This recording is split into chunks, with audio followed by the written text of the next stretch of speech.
Pangu's story was before Earth was created. He created Earth and sky in the beginning. There was nothing in the universe except chaos. But in this darkness and chaos formed an egg, in which Pangu slept and grew in. He grew and grew until he grew so big he broke the egg.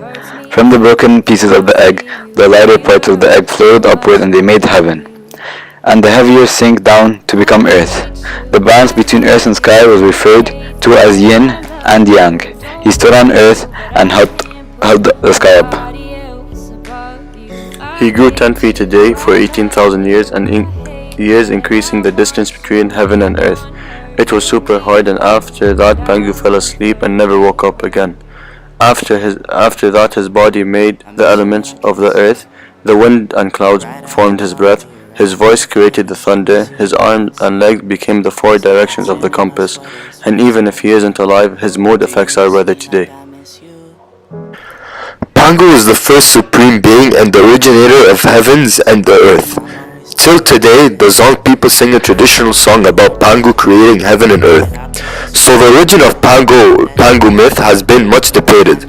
Many believe it's originated with Qiu Zheng, a Chinese author from the 3rd century AD, as he was the first writer known to record it. Some propose that it originated in the mythologies of the Miao or Yao people of southern China, while others see a parallel to ancient Hindu mythology of creation. One similarity would be the cosmic egg is a common concept that is indicative of the universe before the Big Bang occurred. The heavens and earth began to grow at a rate of even 10 feet a day. In the beginning, there was nothing in the universe except the formless chaos. However, this chaos formed into a cosmic egg, and Pangu was inside it. Pangu can be considered a kind of energy. After many years, Pangu separated the sky from the earth. The yang, which was earth and pure, rose to become the sky, and the yin, which was heavy and murky, sank to form the earth. The yin, which was heavy and murky, can be considered those matters which form the planets. The yang, which was light and pure, can be considered those matters which are outside the planets. Pangu was inside it for many years and changed many times every day. With each day the sky grew 10 feet, 3 meters higher, the earth 10 feet wider, and Pangu 10 feet taller. This didn't mean it changed 9 times every day. In ancient China, it meant it changed a lot of times a day. In the beginning of the Big Bang, the universe was very unsteady and rapidly always expanding. According to Olber's paradox, there are stars in every direction, so space and the night sky should be light instead of dark. So it's more complicated than you think, but the idea was that dust would block the light from faraway objects, making the sky dark. But in reality, however, the light falling on the dust would eventually heat it up so that it would glow as brightly as the original sources of light. Another answer for the paradox held that the tremendous redshift of distant galaxies, the lengthening of the wavelength of light they emit due to the expansion of the universe, would move light out of the visible range into the visible infrared. But if this explanation was true, wavelength ultraviolet light would also be shifted into the visible range, which doesn't happen. Another reason is because space isn't an empty void. While the pressure in space is much lower than within the atmosphere, these particles can absorb light as well as scatter it. You can think of space as a very dusty cloud that's almost infinite thick. It's so thick, not that much light makes it all the way to us. The cosmic microwave background, or CMB, is radiation that fills the universe, and it can be detected in every direction. Microwaves are invisible to the naked eye, so they cannot be seen without instruments. Created shortly after the universe came into being in the Big Bang, the CMB represents the earliest radiation that can be detected.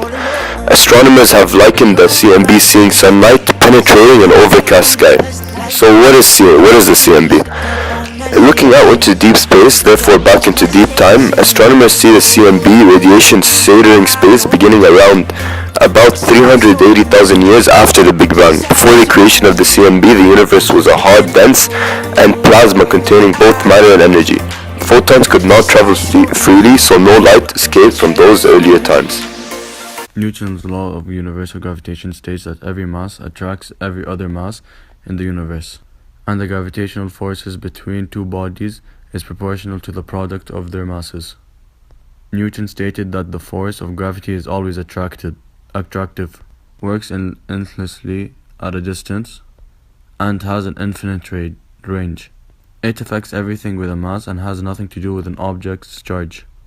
This means that it can account for both the downward force caused by the pull of the Earth, as described by Galileo, and the force that causes the planets to orbit the Sun, as described by Kepler. Newton's law of gravitation shows that the object with different masses fall at the same rate when combined with the second law of motion. This is because an object's acceleration due to the gravity only depends on the mass of the object that is pulling it. Four new elements named on periodic table called Nihonium, Moscovium, Tennessee, and Oganesson. Juno spacecraft reached Jupiter in July. The spacecraft came within 2,600 miles, which is 4,200 kilometers, of the largest planet in the solar system. Mice created in Petri dish in October, reproductive expert hailed a breakthrough as scientists successfully developed living mice from lab-created eggs. First of its kind, dinosaur discovered the tail of a 99-million-year-old dinosaur, complete with feathers, bones, and soft tissue, was found preserved in amber in Myanmar in December. Gravitational waves. Perhaps the biggest scientific feat of 2016 was the detection of gravitational waves in the fabric of space-time from a pair of colliding black holes. Robot carries out first autonomous soft tissue surgery. Robot did first surgery on a live subject. This blood test hunts down the earliest traces of cancer.